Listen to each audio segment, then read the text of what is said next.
Thank you for joining me on the journey. This is Completed Christianity. So welcome back. Another episode of Being Complete. And today is 6th day. So we're going to continue our discussion on prophecy. And today we are going to look at a timeline. And the timeline is a timeline of the events of Revelation. And this timeline, it is going to be the true timeline of prophecy. And so we have been taught a false construct in our modern age for the last 100 years, especially, even for the last 200 years. But especially the last 100 years, we have been taught and been onslaughted with a false construct. And now in this video, I cannot give all the proofs, or this would be a 48-hour video. And I'm going to do this real low tech, just in a document here. And we're going to read through these different things. And we're going to paint a picture of the last 2,000 years. So first, enter Messiah. Messiah is baptized in the Jordan by John. And this begins the 70th week of Daniel, as the 70 weeks prophecy is about the Messiah. We're taught that this is kind of hybridized, or that it's all about the Antichrist. It is not. It is about Messiah. And so the 70th week occurred right after the 69th week, or it's not a 70-week prophecy. If the 70th week, there's this indefinite gap, then it's a failed prophecy. It's not a 70-week prophecy. So after Messiah is baptized, or mikvahd, men come to him saying, "Are you he? Are you the Messiah?" And the Pharisees also asked, "Are you the Messiah?" They knew the prophecy, and they knew it was time. In the middle of the week, 3.5 years later, he dies and is resurrected for his bride. The 70th week ends with the stoning of Stephen. And the 4 Gospels and the first 7 chapters of the book of Acts are the historical account of the fulfillment of the 70th week of Daniel. So these 4 Gospels that we have, these first 7 chapters, all of that is the historical account of the 70th week of Daniel. So the final 7 years in the 70 weeks of Daniel, the 4 Gospels and the first 7 chapters of the book of Acts are the historical account of the fulfillment of this. It's not future, and we're going to get to that. We're going to bear that out in this right here. So Matthew chapter 24 is not an end times account. It was about the first Jewish war with the Romans from 66 to 70 AD, when the temple was destroyed. As Messiah said, these things would happen in their generation. The wars, rumors of wars, earthquakes, abomination of desolation, great tribulation all occurred in the first century. Now, this doesn't make any sense to us today, because we've been indoctrinated with false construct. And we're going to bear that out here too. And we're going to show where it comes from, and that it comes from compromised scholarship. And it's been going on for decades and even centuries, and you're just not aware of what's been going on behind the scenes. So also, the sun will be darkened, the moon will not give its light, and the stars shall fall from heaven. This occurred in the first century and has nothing to do with the literal sun, moon, and stars, but is a device from the Old Testament. So this device from the Old Testament, one of the places, it's listed in numerous places, 5 or 6 different places, where they use this allegory of the sun, moon, and stars, or this symbolism, rather, of the sun, moon, and stars. And Joseph, he has this dream, and he has this dream of the sun, the moon, and the 11 stars, and he tells this to his brothers and tells this to his father, and immediately they recognize what it's talking about So this was something that was part of their culture, and they understood that the father was the sun. Joseph's father was the sun. His mother was the moon. The 11 stars were his 11 brothers. So the sun, moon, and the stars, it represents a hierarchy, a leadership structure. And with the first Jewish war, this decimated the Jewish leadership structure, and it was darkened, it was fallen. And that is the fulfillment of what Messiah is talking here. Josephus also records that there were armies seen in the clouds during the Roman siege on Jerusalem. Read Matthew 24. This will make sense. And his elect gathered together as an army to take the gospel to the world. Then John writes Revelation, and the same year, 96 AD, the first seal is broken. The writer has a bow and a crown given to him. In 96 AD, the first of the Cretan emperors came to power, and for the first time there was a non-Roman emperor. The Cretans were bowmen, and the crown of the empire was given to a non-Roman. This began the weakening of the empire.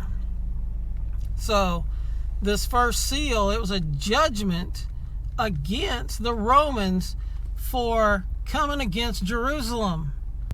And so are all the rest of these seals. And the trumpets. They're judgments for coming against Yah's people. So Yah puts it in the Romans' minds to come against his people, and then he judges them for it. This happens all throughout the history, as we've talked about before. So it was the first time as a non-Roman emperor. The Cretans were bowmen, and the crown of the empire was given to him, a non-Roman. And this began the weakening of the empire.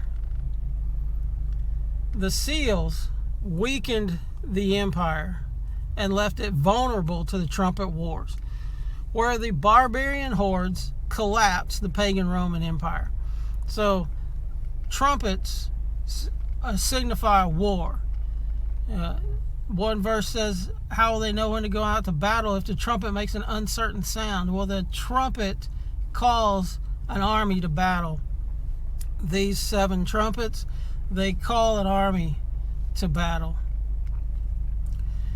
And so the barbarian hordes came against the pagan Roman Empire, and it collapsed, and it split into 10 civil kingdoms, 3 of which fall later to papal civil law. And then comes the 1260 days, or day years, just like with Daniel's 70 weeks prophecy, each day for a year. 1260 years of papal tyranny. It's also the same as the 3.5 years, or time times and half a time. It's this 1260 year period, and there's some wiggle room on exactly which years these were, but I lean toward that the traditional understanding that it was 538 to 1798, either that or 533 to 1793, in that time frame. Another proposed span of time is 566 to 1866. Not sure on that last one. I guess that doesn't add up, but I know the end date is 1866. So there's a little discrepancy on exactly which years they were, but one thing we do know is these years contain the time frame of the Reformation. No matter how you slice it. So the 2 witnesses are the words of the house of Israel and the house of Judah, which is a scripture proclaimed through scripture and believers as the 2 candlesticks or assemblies of believers during the 1260 years. Because the 2 witnesses, people want to say, oh, it's Moses and Elijah or something like that, but these 2, it says that there's 7 candlesticks in the beginning of Revelation. It says these 2 witnesses are 2 candlesticks. So these 7 candlesticks, 2 of them were these 2 witnesses. And so, and these 2 candlesticks are 2 different periods of believers that lived through this 1260-year reign of papal tyranny. So, in 1514, the papacy declares that there are no more witnesses against her. And 3.5 years later, almost to the day, Martin Luther nails his 95 Theses to the door of the Catholic Church in Wittenberg, Germany. So in 1514, the papacy declared, there's no more witnesses against us. Their reign of terror had stomped them all out. Nobody was protesting anymore. Well, 3.5 years later, and that's what it says, that the 2 witnesses would be killed, and 3.5 days later, 3.5 years, a day for a year, that they would be resurrected. And they were resurrected in a mighty way. Martin Luther, he tacks this to the door in Wittenberg, Germany, and it just blows up, spreads like wildfire throughout Germany and throughout Europe. And this was not Luther's intent. This was all a divine appointment. So it sparks the Protestant Reformation, and the witnesses are raised to life again, and they unleash the sword against the papacy. This is the little book of the reformers, the little book whose words are so sweet but bring bitter persecution. This little book that you've held in your hand your whole life and not known it was a fulfillment of prophecy, because these people, these scholars, have stolen it from you. The sword weakens the papacy as millions of adherents bleed into the Reformation from the Catholic Church. This leads the papacy to commission a military order within the church to launch a Counter-Reformation. The Counter-Reformation was aimed at believers and the scriptures. The Antiochian Greek text, which came to be the Textus Receptus Greek text. Believers were burned with their Antiochian text around their necks. And the Counter-Reformation raised up scholars to counter the one unifying doctrine of the Reformation. The Pope was, is, and always will be the Antichrist. In 1585, the Roman beast countered with doctrines that placed events of Revelation in the 70th week of Daniel in the distant future, which was completely foreign to the teaching of believers from centuries past. They used a Catholic theologian by the name of Ribera, and he writes a 500-page Revelation commentary, and he takes all of the prophecies of Revelation, throws them into the distant future to take the spotlight off of the Pope. Another theologian of theirs takes all of the prophecies and throws them into the past to where they're all fulfilled by around AD 70, and Nero was the Antichrist. This is known as preterism. And so if all the prophecies are in the past and they're all in the future, then the Pope can't be the Antichrist. That was the plan. And I have another video called Modern Christianity Exposed, and talks about in there where Clarence Larkin admits, even though he was one of the champions of all this futurist ideology, he himself, he says in his book, in his preference, that it was a complete scheme to take the spotlight off of the Pope. The events were cast into the future to create a narrative of a final 7 years where all events would take place after the revelation of a one-man Antichrist. All of the end-time structure that is known today is a fabrication of the agents of the Antichrist, the enemies of Protestants and evangelicals, to bring about ecumenism, which is a pathway to all coming back under the rule of the Pope. This is the New World Order they speak of. It is the Old World Order revived. It is the Dark Ages come back to power. The bold judgments are judgments against the papacy and the Roman beast system for persecuting the believers. The first bold judgment was poured out in the 1790s. Then through the next 3 centuries, these theologians, scholars, Counter-Reformation, they plotted ways to penetrate these doctrines into the Protestant congregations to take the spotlight off of the Pope being the Antichrist. The Counter-Reformation's other attack on Scriptures itself was to change the underlying Greek text. And they used men who appeared or pretended to be Protestant. This infiltration and compromised scholarship brought in a new Greek text that was said to be older and more reliable.